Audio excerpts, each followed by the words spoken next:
ওমানের মুত্রা উপকূলে পর্যটকবাহী নৌকাডুবির ঘটনায় ফরাসি নাগরিকদের প্রাণহানিতে গভীর শোক ও সমবেদনা প্রকাশ করেছে ওমান সরকার। মঙ্গলবার দেশটির পররাষ্ট্র মন্ত্রণালয় থেকে দেওয়া এক আনুষ্ঠানিক বিবৃতিতে ফ্রান্স সরকার এবং দেশটির জনগণের প্রতি এই সহানুভূতি জানানো হয়। বিবৃতিতে ওমান কর্তৃপক্ষ এই অনাকাঙ্ক্ষিত দুর্ঘটনায় নিহতদের পরিবারের প্রতি গভীর দুঃখ প্রকাশ করার পাশাপাশি যারা আহত হয়েছেন তাদের দ্রুত সুস্থতা কামনা করেছে।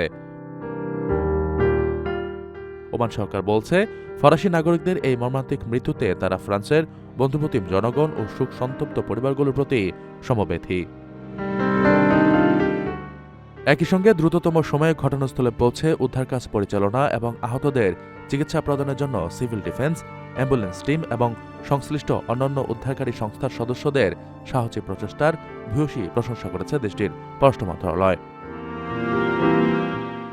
পুরো বিষয়টি নিয়ে ওমানের সংশ্লিষ্ট কর্তৃপক্ষ ইতিমধ্যে বিস্তারিত তদন্ত শুরু করেছে এবং দুর্ঘটনার সঠিক কারণ উদ্ঘাটনের প্রক্রিয়া অব্যাহত রয়েছে বলে বিবৃতিতে নিশ্চিত করা হয়েছে।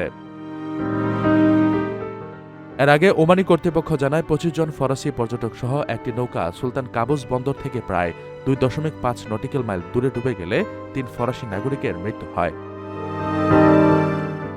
আরোহীদের মধ্যে পর্যটকরা ছাড়াও একজন ট্যুর গাইড ও নৌকার ক্যাপ্টেন ছিলেন।